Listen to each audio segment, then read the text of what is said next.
Bonjour, bonjour les amis.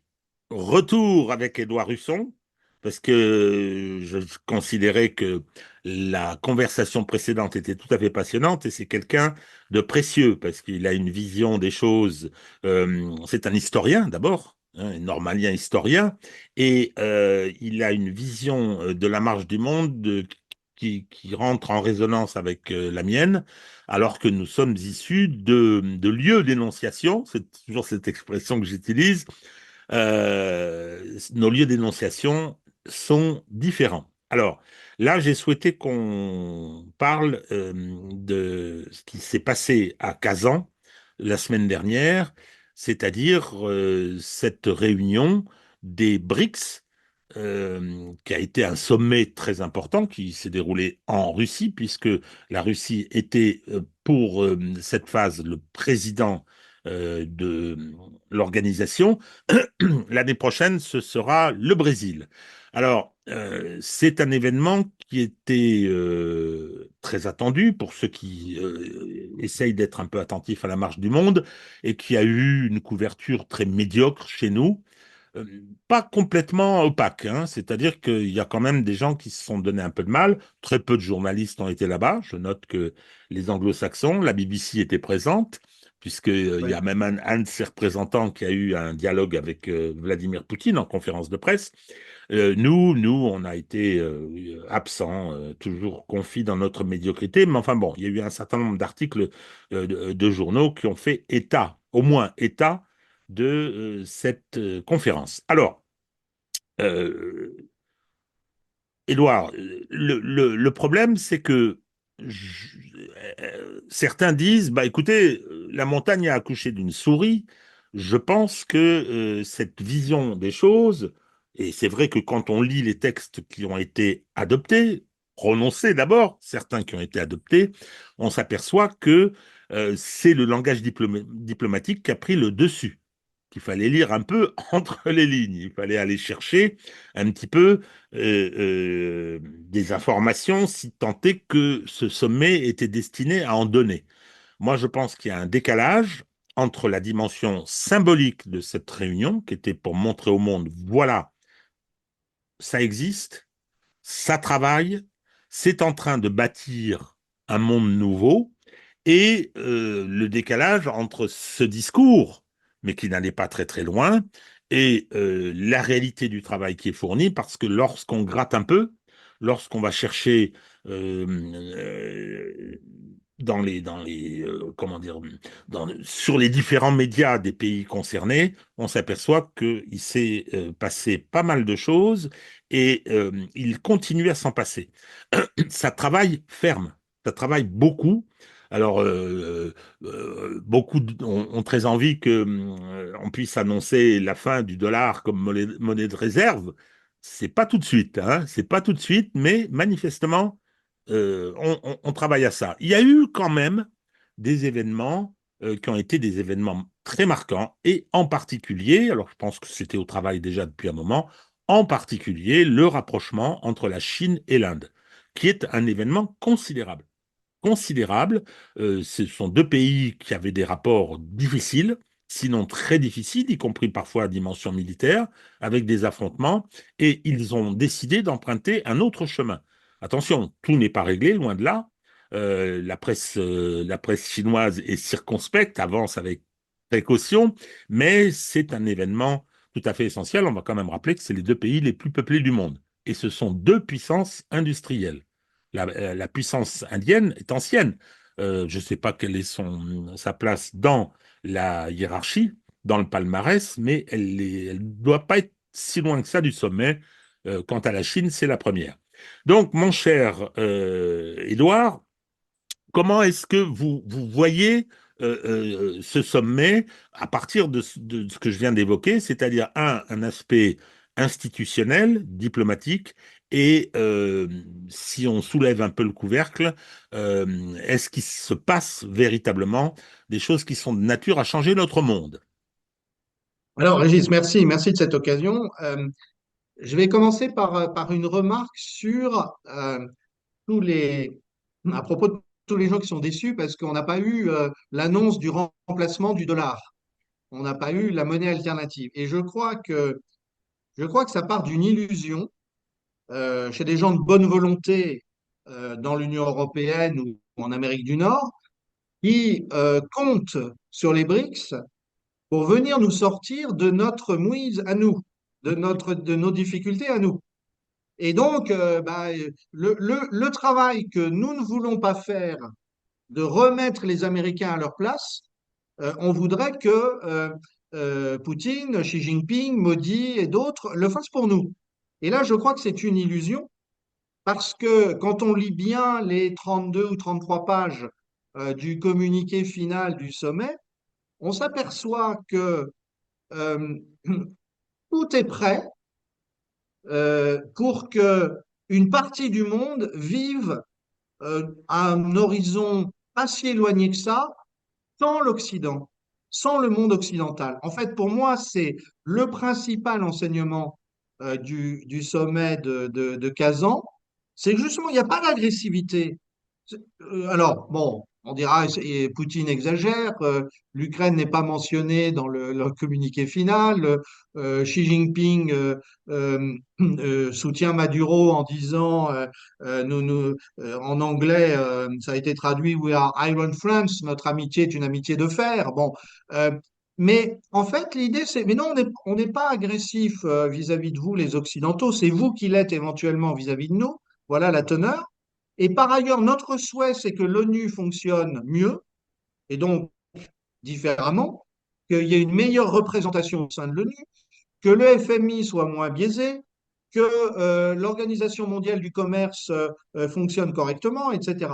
Mais par ailleurs, dans le communiqué final, il y a la mention d'un certain nombre d'initiatives prises entre les BRICS euh, au plan commercial, au plan diplomatique, au plan industriel, au plan environnemental, et qui pourrait très bien un jour s'autonomiser totalement d'une planète occidentale refusant tout changement.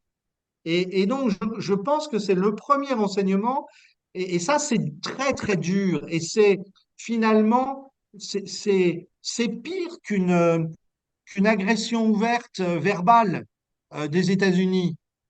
C'est l'idée, faites ce que vous voulez. Si vous, nous, on voudrait changer les règles et vivre avec vous, mais si vous voulez pas vivre avec nous, nous, de toute façon, on vivra entre nous et on n'a pas besoin de vous. C'est ça, pour moi, le premier enseignement du sommet des BRICS. Alors, je vais ajouter quelque chose. J'ai déjà utilisé cette expression. Ils ont pris congé. C'est ça qui est assez extraordinaire. C'est que, voilà, on prend congé, on va faire, avec ou sans vous, si ça vous intéresse. Et d'ailleurs, on voit des gens dans la dissidence aux États-Unis qui disent, mais attendez, on devrait s'adapter à ça. Il y a des choses intéressantes à faire. Donc, ils ont pris congé. Alors, je ne vais pas jusqu'à l'expression mais peut-être qu'elle est valable, de Slobodan Despot dans une de ses dernières interventions vidéo, dans laquelle il dit, voilà, l'Occident va devoir quitter la table du banquet parce que ça se réorganise autrement et sans eux. Mais malheureusement, il est probable qu'en quittant la table du banquet, ils vont partir avec la nappe en y mettant le bazar. L'image est assez jolie. L'image est assez jolie. Donc, oui, oui, oui, voilà, on va faire sans vous. Et c'est un message très, très important. Pour moi c'est fondamental parce que, en fait, on comprend bien que l'Occident, j'utilise ce terme avec précaution, mais on voit ce que ça veut dire, et les États-Unis en premier lieu, ont très mal interprété ce qui s'est passé à la fin de la guerre froide. La guerre froide ne se termine pas par une victoire des États-Unis. Elle se termine parce que l'Union soviétique dit nous, on peut plus suivre, on arrête. Ce qui est très différent. Et il y a eu à partir de là un triomphalisme américain qui a entraîné une grande partie des milieux dirigeants européens dans son sillage. Il y a eu ensuite ce qu'on connaît, hein, la recherche d'un nouvel ennemi, la prétention à remodeler le Proche-Orient, beaucoup de dégâts. beaucoup d'arrogance, beaucoup de diktat en fait au reste du monde. Et on voit très bien comment, pendant 30 ans, pendant une génération, la Russie a refait ses forces tant bien que mal. La Chine a constitué sa puissance. L'Inde a suivi son propre rythme. Et aujourd'hui, ces pays-là, on pourrait citer l'Iran qui a fait le dos rond avec le blocus et qui aujourd'hui est considéré comme très important dans le dispositif des BRICS, alors que c'est un membre récent hein, du début de l'année. Euh, eh bien, tous ces pays-là aujourd'hui se sentent assez forts pour dire à l'Occident, mais on va pas du tout vous embêter, vous agresser. On peut faire des choses avec vous, mais de toute façon, nous, on fera des choses. Et c'est ça, en fait, l'élément central. Et puis, si on lit bien les 30 pages du document des BRICS, on est étonné du nombre d'initiatives qui sont citées dans tous les domaines. Et ça, bah, il va falloir peut-être en France, prenons notre pays, prendre ça un peu au sérieux, parce que je rappellerai quand même à nos dirigeants que nous avons le deuxième domaine maritime au monde et que nous avons des territoires français sur tous les océans et qui donc vont être concernés par ce que vont faire les BRICS. Donc, soit on abandonne ça et les Chinois ou d'autres seront trop contents de s'installer à notre place, soit on prend ça au sérieux et on se demande comment éventuellement un jour la France pourrait devenir observateur au BRICS. Soyons modestes pour commencer, mais ça serait déjà une chose intéressante à faire. Alors, je réponds sur deux sujets. Euh, D'abord, en ce qui concerne notre domaine maritime, encore faudrait-il, mon pauvre Édouard, je mets mon pauvre Édouard, euh, c'est comme ça, qu'on s'en préoccupe et qu'on ait des stratégies à ce sujet quand on voit l'abandon dans lequel on laisse désormais la Nouvelle-Calédonie, avec naturellement l'Australie et la Chine qui sont aux aguets, comment on laisse nos DOM des Caraïbes, on est incapable de prendre le problème à bras-le-corps, de justement poser cette question de l'intérêt pour la France que représentent ces territoires. Deuxième sujet, c'est l'Iran. C'est très intéressant, effectivement, c'est que la Chine et la Russie soutiennent l'Iran. Bien. Je pense que la pseudo-riposte israélienne et le bombardement de l'Iran récent, euh, qui est une opération de pure communication, me semble-t-il, a été faite, c'est, je crois, votre avis, Édouard, a été faite en discussion et négociation avec les États-Unis et la Russie. La Russie, euh, Oui, qui est- moi je suis convaincu que les Russes qui ont évidemment la possibilité de parler à Israël, ne serait-ce que parce qu'il y a un certain nombre d'Israéliens russophones, hein, Oula. on fait passer des messages très clairs.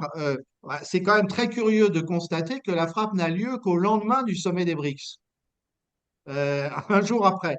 Et je crois que le message était très très clair, c'est que ça ne pouvait pas se passer pendant. Alors, j'ai pas mal d'indices, hein, en particulier la visite d'une délégation russe la semaine qui précède le sommet des BRICS, le fait que Poutine a battu froid à Netanyahou pendant plusieurs semaines depuis le début septembre, hein, et tout ça, alors, parce qu'on a beaucoup parlé des pressions des Américains sur Israël pour que la frappe soit limitée.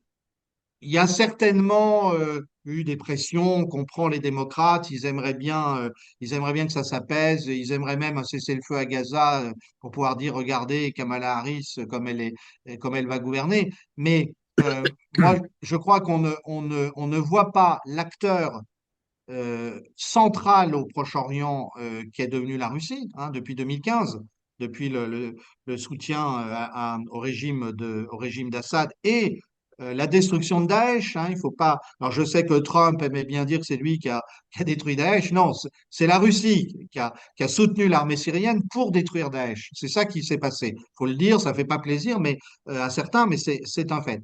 La deuxième chose, et là je continue sur cette petite incise, les paragraphes du communiqué final du sommet des BRICS consacrés au conflit de Gaza et à la guerre du Liban et au conflit du Proche-Orient, on va dire, sont limpides, sont extrêmement clairs. C'est le droit international, rien que le droit international, mais tout le droit international.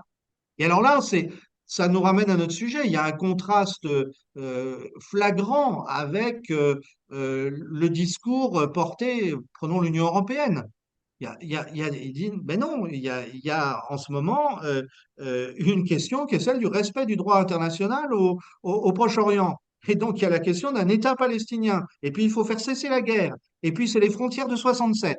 Bon, bah, c'est quand même incroyable que euh, l'Europe et les États-Unis aient abdiqué dans la défense du droit international et que ça soit la Chine, l'Inde, la Russie qui portent ça finalement, avec le Brésil.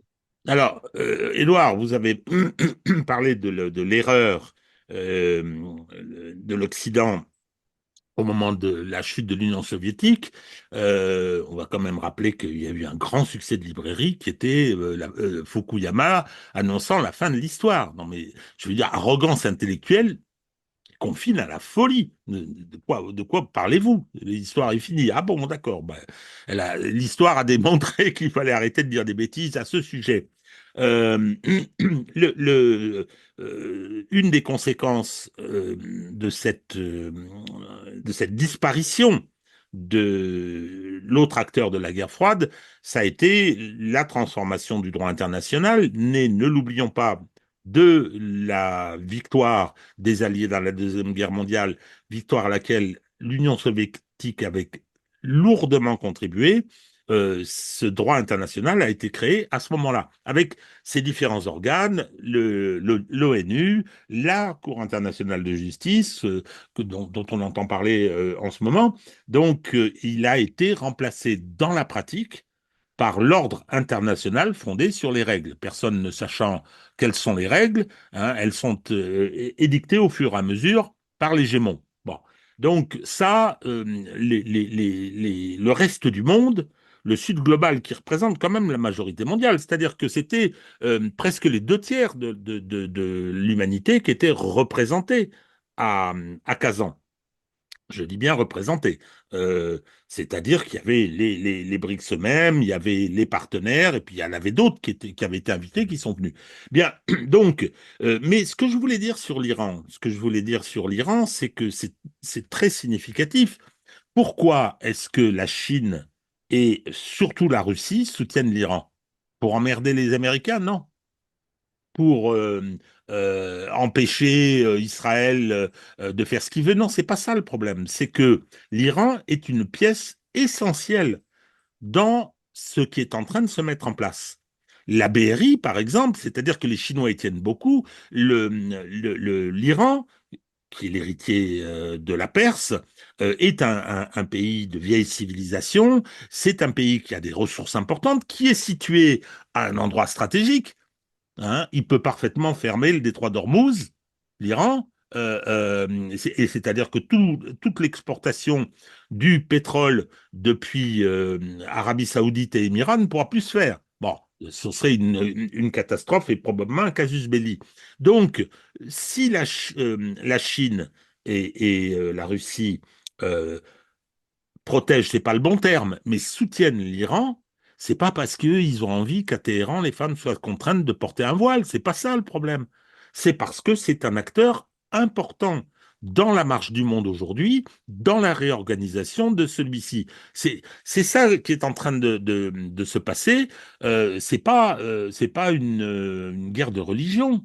Alors, on peut ne pas apprécier le régime des mollahs, c'est pas ma tasse de thé, évidemment, on peut s'en douter, mais c'est pas comme ça que ça fonctionne.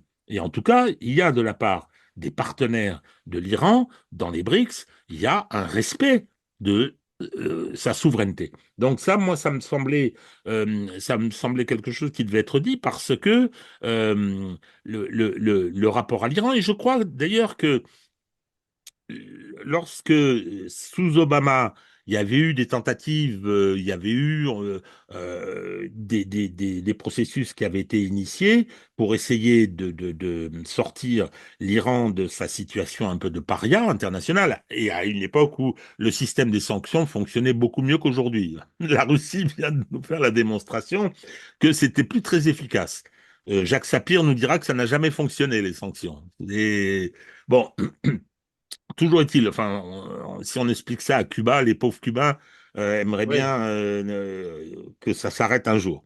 Bon, donc voilà, je crois que c'est extrêmement intéressant de voir ce que le sommet de Kazan, et vous avez raison, Édouard, en disant qu'il faut lire hein, le communiqué final, et lire un peu entre les lignes et voir tout ce qui est en train de travailler. Mais en revanche, alors, j'avais pas pensé à ça, que finalement, chez nous, on attend des BRICS, on attend de la Chine et de l'Inde et de la Russie qu'ils nous débarrassent des problèmes que nous pose à nous aussi le dollar. C'est pas mal ça. Je pense que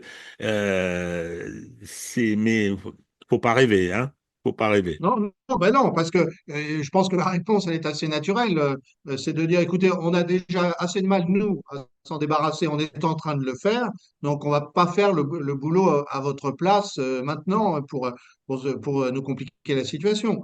Euh, Régis, vous avez prononcé un mot qui est extrêmement important, qui est le mot de souveraineté. Ce que le sommet des BRICS nous dit aussi, c'est que la parenthèse ouverte en 1989-90, rappelons-nous ces grands esprits de Sciences Po qui nous expliquaient que la souveraineté s'était dépassée, Westphalie, c'était fini, il y avait le droit d'ingérence, il y avait beaucoup d'autres choses, il y avait l'humanité organisée en réseau, etc. Et ben là, on a un retour fracassant de la conception des relations internationales fondée sur le respect de la souveraineté les uns par les autres.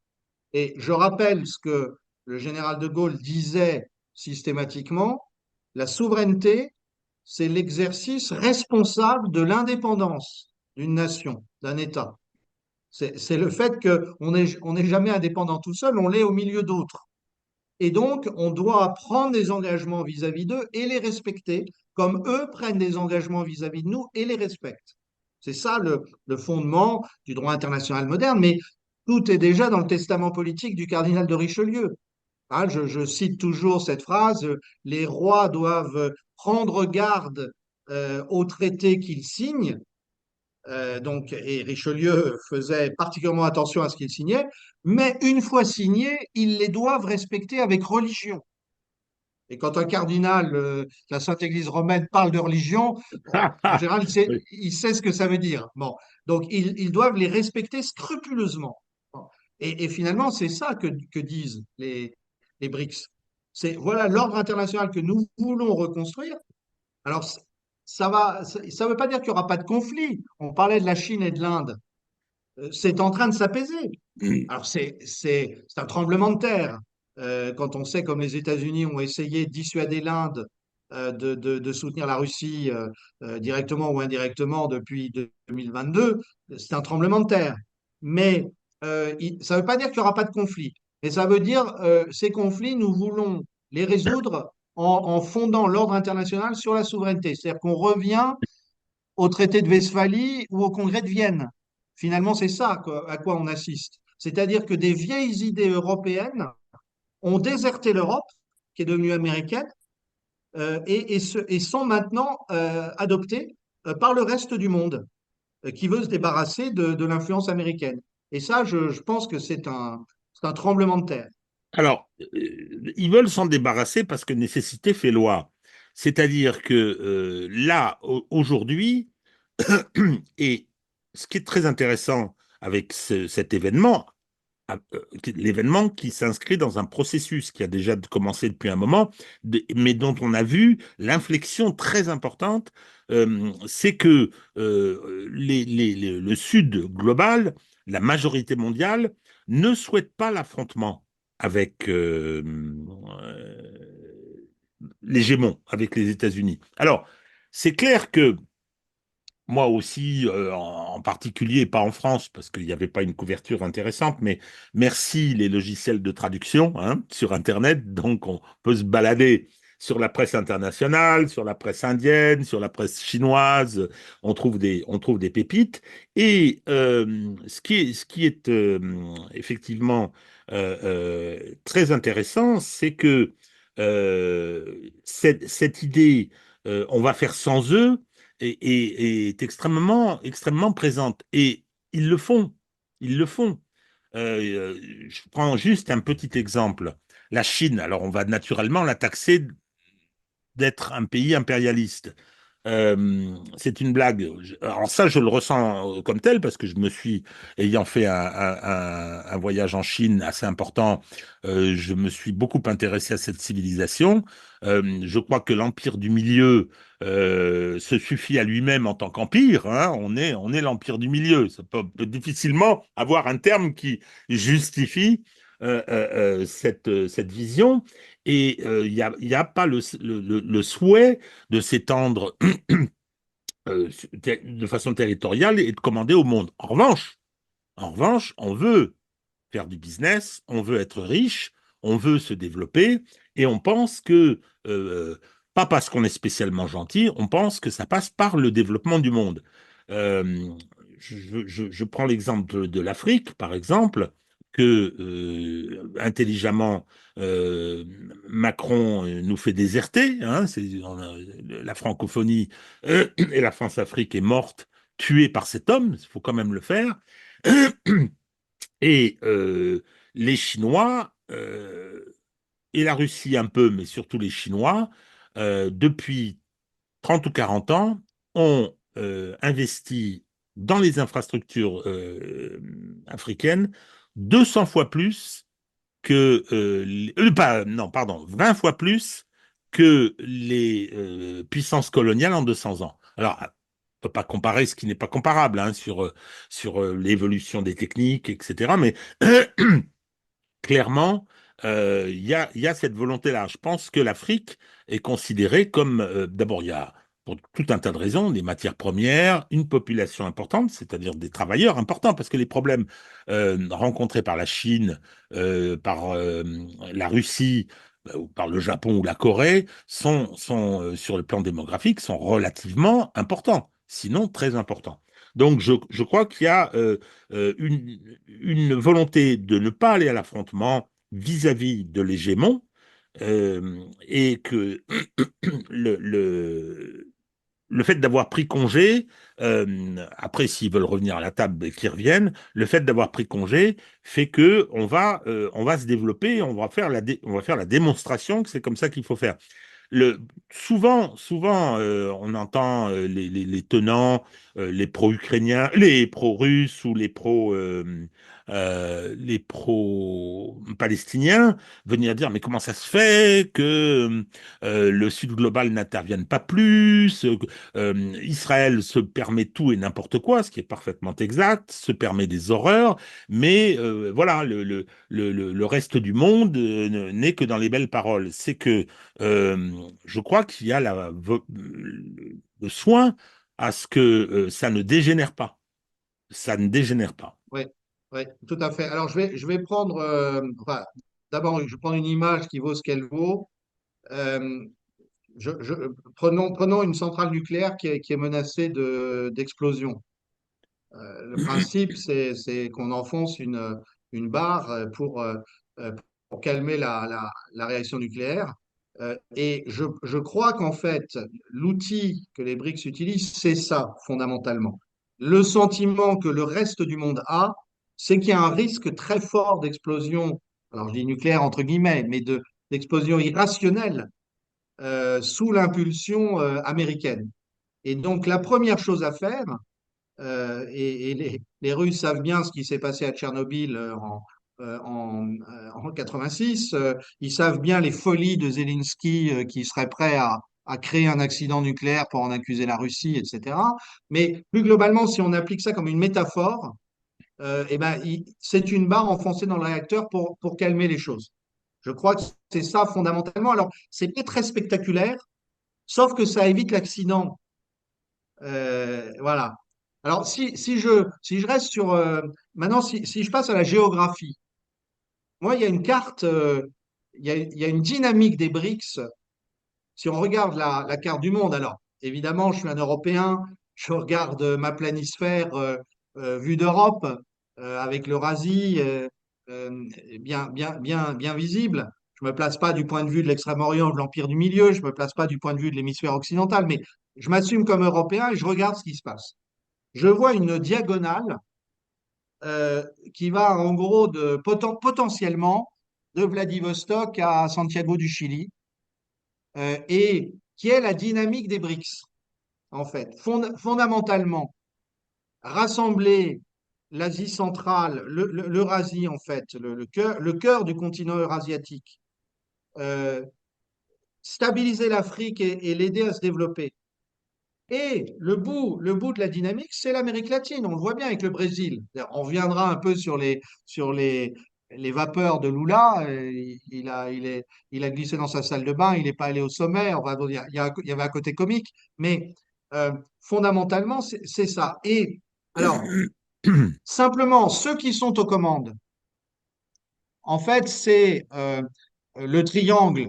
Enfin, on pouvait dire c'est le triangle Russie, Inde, Chine. Je pense qu'il faut ajouter l'Iran aujourd'hui, qui est en train de se. L'Iran, c'est le quatrième mousquetaire des trois, si j'ose dire. C'est le quatrième des trois mousquetaires. Et en fait, c'est là que va se jouer, va se structurer l'essentiel. L'Afrique, ça va être compliqué parce que d'abord l'Afrique a d'énormes besoins de développement, mais aussi on peut penser que les États-Unis en particulier ne voudront tout faire pour empêcher la Russie et la Chine de stabiliser les choses. Et puis comme nos dirigeants ne sont pas très malins, les dirigeants français actuels, au lieu de se dire on a plutôt intérêt à travailler avec les Russes et les Chinois et puis aussi se rappeler qu'il y a la francophonie. Qui est quand même un poids important en Afrique, eh bien, au lieu de ça, on va vouloir défendre le vieil ordre américano-britannique, etc. Bon. Et puis ça va jusqu'en Amérique latine. Et alors là, on voit bien que c'est compliqué. On voit bien, je faisais allusion au fait que Lula, officiellement, il n'est pas allé au sommet de Kazan, il a juste envoyé son ministre des Affaires étrangères parce qu'il aurait glissé dans sa salle de bain. Alors à Kazan, d'après ce qu'on lit, ça a fait rigoler tout le monde. Euh, Personne n'y a cru, d'autant plus que Lula a embêté tout le monde en empêchant le Venezuela de devenir partenaire. Il a mis son veto. Oui, Alors, mais Édouard, je vous interromps parce que vous en avez parlé tout à l'heure. Faut voir la petite vidéo.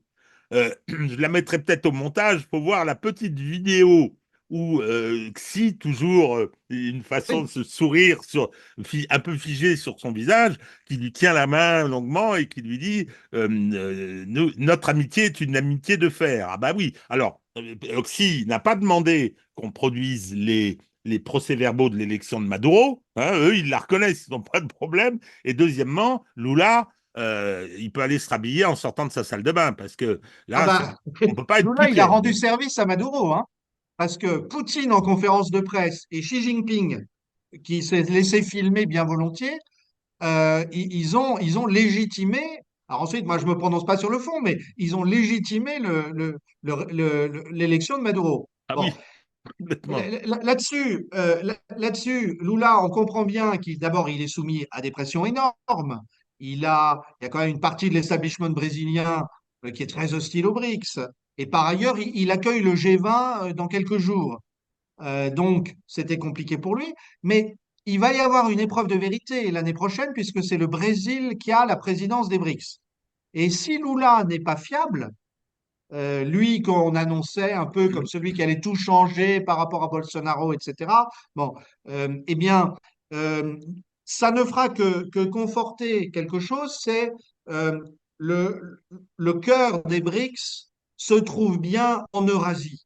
C'est bien là que ça se joue, c'est là que ça se structure, avec en particulier, comme on le soulignait implicitement tout à l'heure, le croisement du projet One Belt, One Road, les routes de la soie, on a appelé ça pendant longtemps en français, à la chinoise. Et puis d'autre part, ce qui est la principale conséquence de la guerre d'Ukraine, le développement rapide du corridor nord-sud qui est cette route commerciale qui part de Saint-Pétersbourg et qui, de Moscou, ensuite descend vers l'Iran et qui rejoint l'Inde, et qui est un axe commercial absolument fondamental, qui est en train qui est en train de se mettre en place. Alors, il y a des problèmes, tout n'est pas construit, etc.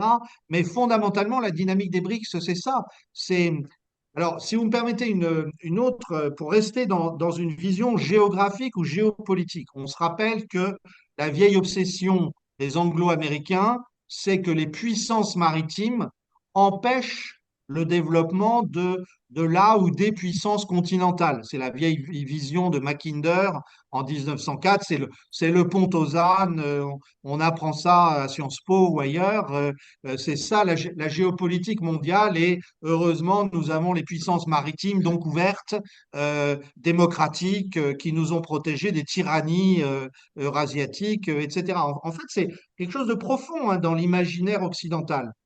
Eh bien, ce qui est en train de se passer, c'est paradoxalement, c'est la désintégration de ce schéma-là.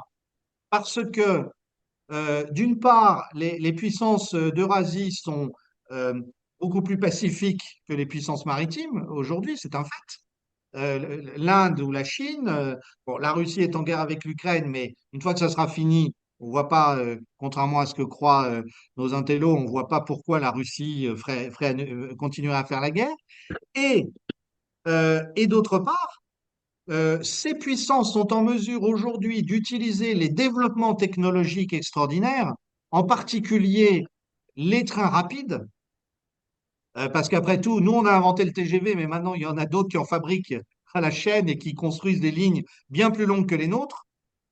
Et d'autre part, l'application du numérique, de l'informatique, du digital à la logistique des transports commerciaux. Et ça fait qu'aujourd'hui, on a des routes terrestres qui sont en train de devenir plus efficaces que les vieilles routes maritimes.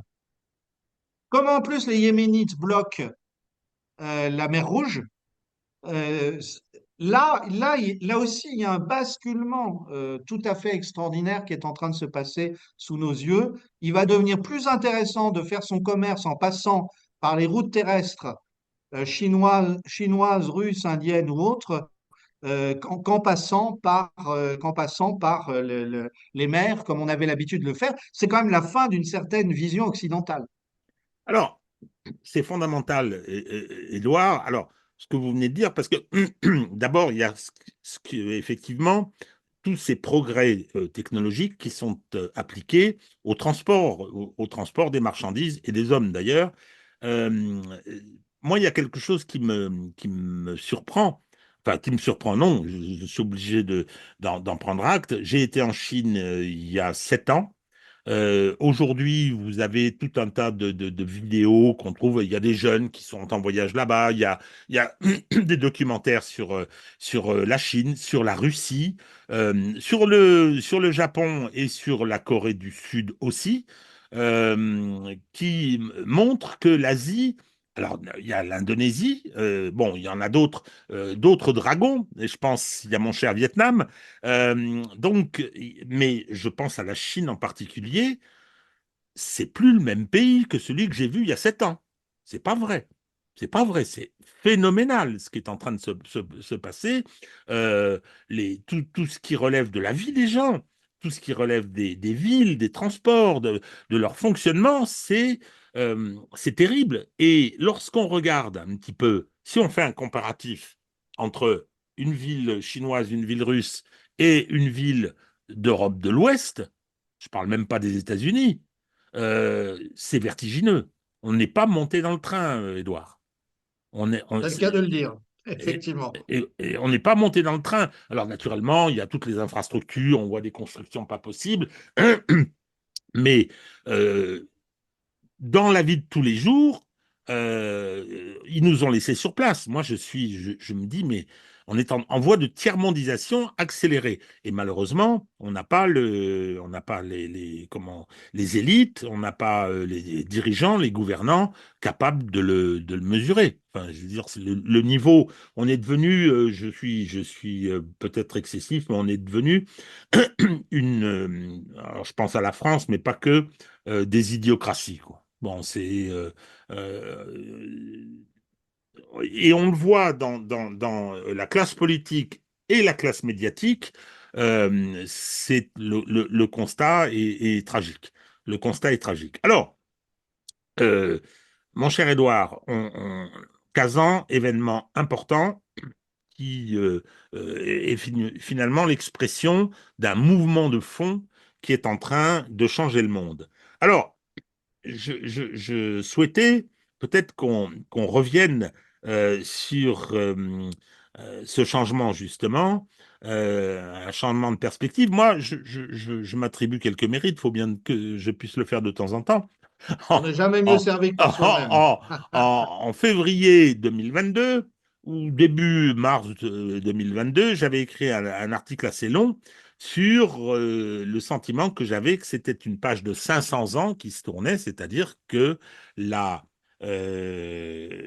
l'Occident qui avait enclenché au XVe siècle, alors avec la date symbolique de 1492 et de l'arrivée de Christophe Colomb en Amérique, euh, mais l'Occident a dominé le monde pour le pire et le meilleur. Faut pas, je suis pas de ceux qui sous prétexte qu'aujourd'hui l'Occident dévoile des parties de sa vérité qui sont terribles, et je pense que ce qui se passe en Palestine, l'horreur génocidaire à laquelle on assiste, et, l'expression d'une partie de la vérité de l'Occident, qu'on le veuille ou non, c'est comme ça.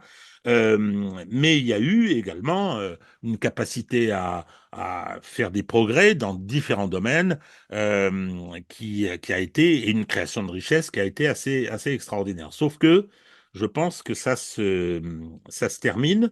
C'est assez, comment dire, significatif que ce soit la Chine, qui soit un petit peu un des acteurs forts, parce qu'ils ont une puissance économique, une puissance humaine assez extraordinaire, puis c'est une grande civilisation.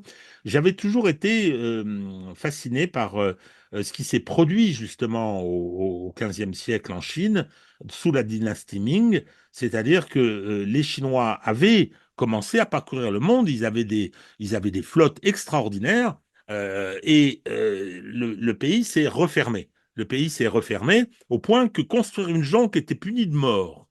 Au XVe siècle, les Ming avaient instauré euh, cette réglementation et donc l'Empire du Milieu s'est renfermé et alors qu'il avait les bases matérielles pour passer au capitalisme, il ne l'a pas fait. Il ne l'a pas fait et c'est l'Europe qui, dans sa Renaissance. Alors, le terme Renaissance, il a été utilisé parce que justement, on considérait, je recommande la lecture d'un livre d'Aldo Schiavone, qui est un professeur de droit romain italien. Entre autres, il a écrit L'Histoire brisée, où il considère que c'est l'Empire romain qui n'a pas été capable de faire évoluer le développement des forces productives, de ne renoncer à l'esclavage et qu'il y a eu un effet de rupture et que le fil a été renoué avec la Renaissance. J'ai tendance à le suivre sur cette analyse. Alors, il y en a qui vous disent que non, l'Empire romain ne s'est pas effondré. Ce sont souvent des historiens germains, allemands, hein, qui viennent dire non, non, les invasions germaniques n'ont pas été à l'origine de l'effondrement de l'Empire romain. C'est un débat qui nous agite depuis maintenant plusieurs centaines d'années. Hein, pour savoir si, est-ce que l'Empire romain s'est effondré? Et deuxièmement, pourquoi? Toujours est-il que ce qui est en train de se passer est quand même quelque chose d'assez inouï au plan de l'histoire. Si on fait des séquences, séquences historiques, là aussi, je recommande des lectures, mon cher Édouard, hein. Mon fils m'a offert un livre sur l'effondrement des sociétés de l'âge de bronze. C'est-à-dire dans l'Est méditerranéen, c'est absolument extraordinaire. Ils étaient arrivés à un niveau de développement important avec des échanges diplomatiques, des échanges économiques, des échanges humains, et elles se sont effondrées très rapidement. En 150 ans, c'était terminé. Les civilisations minoennes, mycéniennes, les, l'Égypte a subi des coups dont elle ne s'est jamais vraiment remise. Donc, non, non, tout ça est extraordinaire. Bon, après, il y a eu l'avènement de la civilisation gréco-romaine, contrairement à ce que notre ami Éric Zemmour va nous dire, je ne crois pas à l'existence d'une civilisation judéo-chrétienne. Je pense que c'est mis en avant aujourd'hui. En revanche, comme disait De Gaulle, la France est un pays chrétien de civilisation gréco-latine. Ça, c'est ma vision. Mais il y a donc euh, le virage de la Renaissance, les Lumières, c'est pas rien quand même, hein. C'est pas rien ce qu'on a apporté au monde. Euh, la définition de la souveraineté, qui peut être un des grands outils de développement du monde maintenant, ça c'est fini. C'est terminé. Le Sud nous dit, très bien, vous avez fait ça, c'est parfait, mais nous, on est quand même des grandes civilisations. Les Indiens peuvent le revendiquer, les Iraniens peuvent le revendiquer, ils sont perses, et les Russes. Alors, les Russes, c'est un petit peu différent. Les Chinois peuvent le revendiquer. Les Russes, ils se prétendent, enfin, pour les traditionalistes, la troisième Rome, hein, la troisième Rome, c'est-à-dire que eux, et d'ailleurs, c'est assez amusant de voir, alors que ça a été le pays du socialisme réel, comme ils le prétendaient, qui a fait une révolution très particulière et qui maintenant mise sur le caractère traditionnel de sa société, y compris en créant un statut de réfugié culturel, pour les gens qui refusent les dérives du wokisme. Donc, comment est-ce qu'on peut, alors c'est une question, comment est-ce qu'on peut euh, voir justement cette rupture qui semble se dessiner? Est-ce que c'en est une, ou bien est-ce que ça va être la continuation de ce que l'Occident a déclenché, l'Europe, pardon, l'Europe a déclenché au XVe siècle, qui va se produire, ou bien est-ce que c'est une vraie rupture? Alors, il y a un paradoxe, je le soulignais tout à l'heure à propos du système diplomatique. Les BRICS redécouvrent l'équilibre des puissances, qui est en fait une invention européenne et largement une invention française. Hein, c'est en particulier Richelieu et Mazarin qui, par leur œuvre militaire et diplomatique, militaire puis diplomatique, ont créé les conditions des traités de Westphalie et qui ensuite ont servi de référence. Ça tient jusqu'en 1914. Et le drame, c'est qu'en 1919, euh, les Américains ne sont pas capables d'apprendre ce modèle pour aider les Européens à se reconstruire. Ils arrivent avec leurs idées à eux, qui est une autre vision des relations internationales. Donc là, paradoxalement, Alors, attendez, euh, excusez-moi, Edouard. oui, Sur 1919-1920, y compris le rôle des États-Unis dans la fin de la Première Guerre mondiale, qui impose l'armistice avec certes l'aide des Anglais, le refus ensuite de ratifier le traité de Versailles. Est-ce que c'est l'expression de l'exceptionnalisme américain, c'est-à-dire voilà, on est une nation exceptionnelle et c'est nous qui devons diriger le monde. Est-ce qu'on change à ce moment-là de système? Alors on dit aujourd'hui de paradigme, hein, de, de cadre, et on abandonne celui de Westphalie au profit d'un dispositif enfin, sous l'impulsion américaine, d'un dispositif avec un patron. oui. Alors, je vais donner un exemple, le fameux article 231 du traité de Versailles, celui qui établit la responsabilité allemande dans le déclenchement de la guerre, qui en fait a empoisonné les relations de l'Europe entre pays européens dans tout l'entre-deux-guerres. En fait, c'est pas une invention de Clémenceau, contrairement à ce que certains croient. C'est John Foster Dulles qui dit aux Européens, non mais on veut bien que vous exigiez des réparations, mais pour ça, vous avez besoin d'une base juridique. Et donc, on va rédiger ça. Il faut qu'il y ait une responsabilité allemande établie. Alors qu'en fait, les réparations, c'était aussi ancien que la guerre en Europe. On était plus ou moins modéré et tout le monde l'acceptait en disant, bah, t'as perdu, tu payes. Voilà. Et donc, c'est bien quelque chose de nouveau qui bascule. Mais ce que je veux dire par là, c'est que sur le plan diplomatique, sur le plan industriel, sur le plan des préoccupations de l'environnement, on y reviendra peut-être, etc.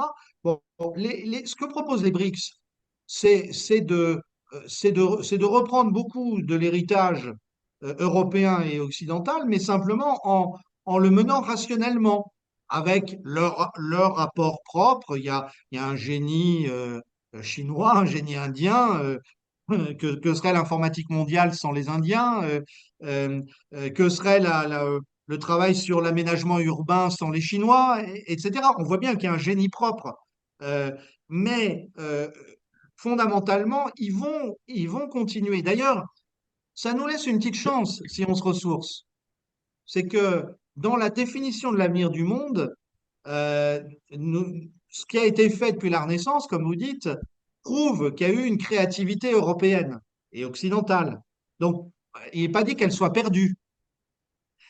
Moi, simplement, ce que je pense, c'est que si on prend, et alors je vais me placer du point de vue de la France et en reliant à la réflexion sur les civilisations. Si je reprends mon axe nord-est-sud-ouest, là, qui vaut ce qui vaut, mais de Vladivostok à Santiago du Chili, potentiellement, la dynamique de tout ça, qui va se passer sur une génération, c'est la marginalisation du monde anglo-américain. Regardez, si vous coupez comme ça, euh, ma planisphère vaut ce qu'elle vaut, mais si vous faites cette diagonale, en fait, le monde anglo-américain, il est rejeté vers l'extérieur. Et si, là aussi, ma planisphère, elle est européenne. Si on regarde ce que fait, à ce moment-là, quel est le choix pour la France et pour l'Europe? On peut se laisser tirer par les Britanniques, les Américains qui vont continuer à vampiriser nos ressources, à nous attirer. Mais on peut aussi renouer avec une grande partie de notre histoire. Nous sommes une puissance méditerranéenne. Nous sommes les héritiers de Rome, et on parlait de Rome. En, le tournant de l'Empire romain, le basculement, il vient le jour où César est assassiné alors qu'il allait partir conquérir la Perse, et où Auguste finalement décide de s'appuyer sur la Gaule conquise, et de cesser de la piller pour, au contraire, l'administrer politiquement, alors que l'Égypte de Marc-Antoine voulait continuer à gouverner l'Empire romain depuis l'Égypte. Bon, il y a un choix qui est fait à ce moment-là qui est extraordinaire. D'ailleurs, c'est la vraie origine politique de la France. C'est lorsque l'empereur Claude, en 48, relaie la demande des notables gaulois qui disent vous nous faites entrer au Sénat romain ou pas? Donc, en Alors, fait, Édouard, je juste voudrais. pour finir, le paradoxe, c'est que si nous renouons avec ces origines-là et avec l'ensemble méditerranéen, ça va nous coller à la dynamique des BRICS par l'Afrique, en fait. Voilà, c'est le paradoxe par l'Afrique et le Proche-Orient. Alors, mon cher Édouard, celle-là, on me l'avait jamais faite, c'est-à-dire le chauvinisme gallo-romain. Hein. C'est- Je l'assume, c'est le sujet de Non, mon non, prochain mais livre. ah, mais j'adore, j'adore. Alors complètement, non, mais ça c'est c'est vrai que c'est comme ça que ça s'est passé. C'est comme ça que ça s'est passé. Euh, y compris. Alors bon, là j'exagère un peu. Y compris quand je vais dire du bien de quelqu'un que euh, Édouard, qui est un catholique assumé, ne doit pas trop aimer. C'est Julien, l'empereur Julien, Julien l'Apostat, qui a essayé mais d'ailleurs, qui a été César en Gaule, hein, c'est-à-dire qu'il était, et c'est en marchant sur Rome ou sur Constantinople, je ne sais plus laquelle des deux capitales, et donc son oncle, je crois que c'était son oncle, est mort avant qu'il arrive et qu'il s'affronte, et donc il est devenu empereur comme ça, et il a voulu aller faire la guerre de l'autre côté, chez les Parthes. Et c'est là où il s'est fait tuer. Et là, je pense que c'est une bifurcation historique tout à fait considérable, mon cher Édouard, parce que si il n'avait pas été se faire tuer, l'Empire serait resté païen et on n'aurait pas été emmerdé pendant 2000 ans par les cathos. Voilà. Hein, Donc, on serait toujours des Romains, cher Régis. Et je pense que ce qui nous réconcilie, c'est que catholiques ou pas, nous sommes historiquement, notre identité profonde, civilisationnelle, elle est gallo-romaine. C'est ça que. absolument, Il non, y a, non. et moi, enfin, c'est le sujet de mon prochain livre. Il y a toujours, à un moment donné, un peuple souche en France, euh, appelons-le les Gaulois pour s'amuser, mais il y a toujours une puissance d'assimilation romaine, ou alors nous n'existerons plus comme pays. Et je pense que ça rejoint les questions aujourd'hui de savoir ce qu'on va faire de la société française avec une large immigration, mais ça rejoint aussi ce sujet précisément avec la crise de l'Angleterre, de la Grande-Bretagne, qui est considérable, hein, il faut s'en rendre compte, avec la crise américaine à laquelle on assiste et espèce de guerre civile larvée que révèle l'élection présidentielle américaine, il est grand temps, et avec la crise des relations franco-allemandes, faut pas le sous-estimer. Je pense que notre avenir, il est de regarder plus vers la Méditerranée, vers l'Afrique, vers le Proche-Orient, de manière à nous relier à la dynamique des BRICS. C'est ça ma thèse. Eh bien, je pense, moi, je la partage.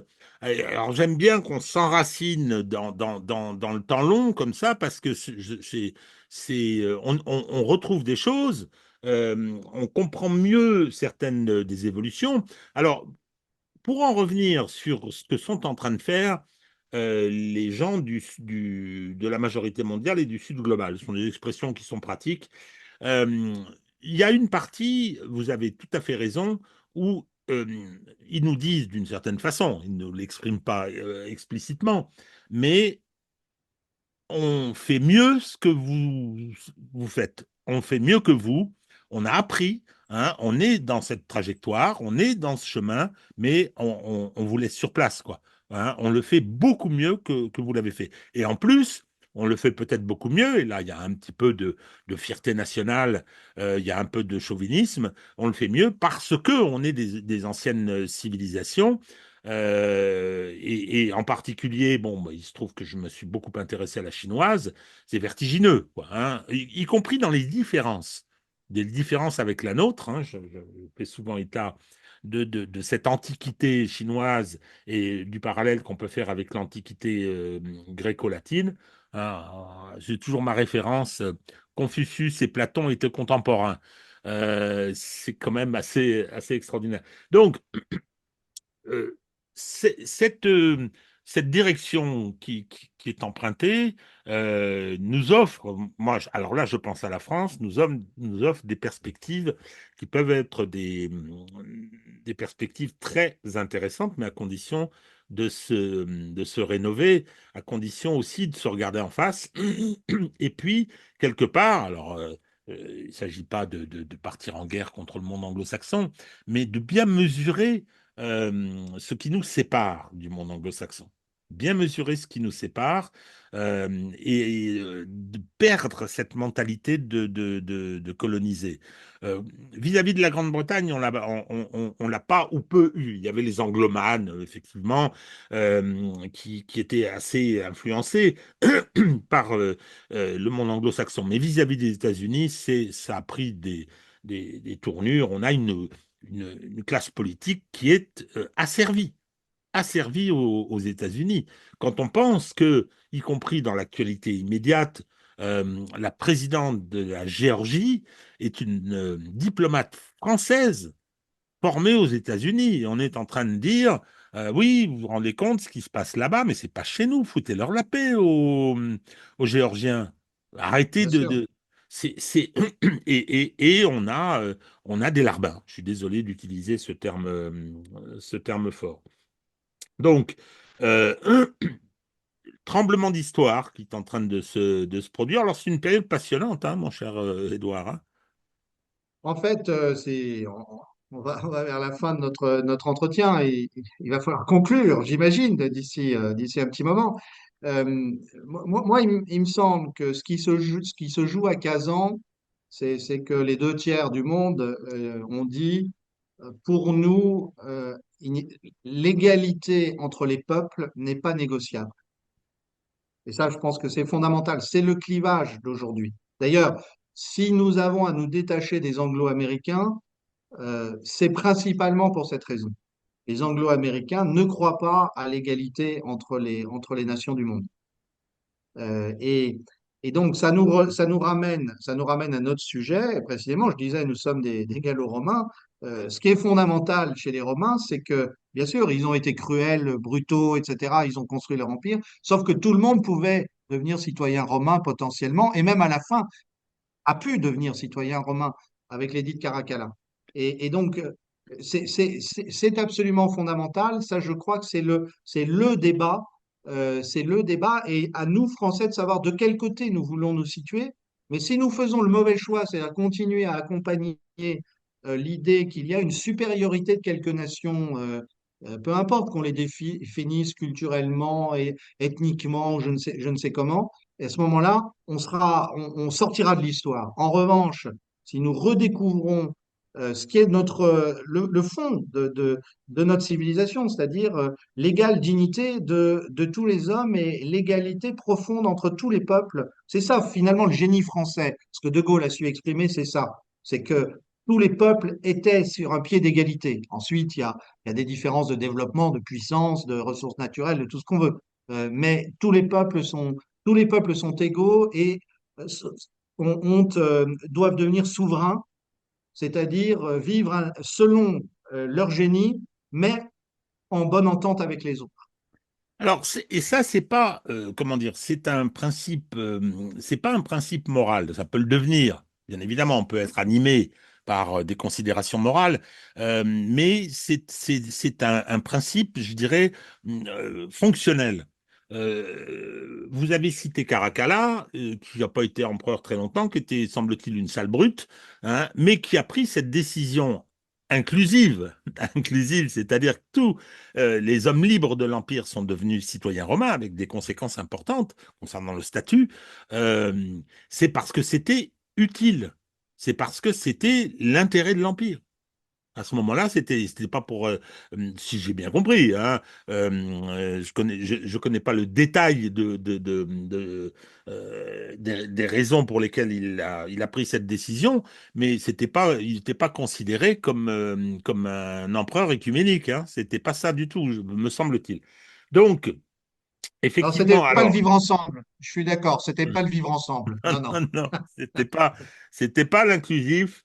Euh, ça me renvoie aussi à une citation de Théodose que j'aime beaucoup, donc qui est celui qui prend l'édit faisant de la religion chrétienne la religion de l'Empire, sous peine de mort, hein, attention, et qui reçoit une délégation venant de Gaza, à l'époque, qui était une grande ville romaine, et des évêques qui viennent lui dire, oui, mais c'est pas possible, il y a encore des gens qui continuent à sacrifier au rite païen. Et Théodose répond, paraît-il, répond, oui, mais attendez, les impôts rentrent bien quand même, hein.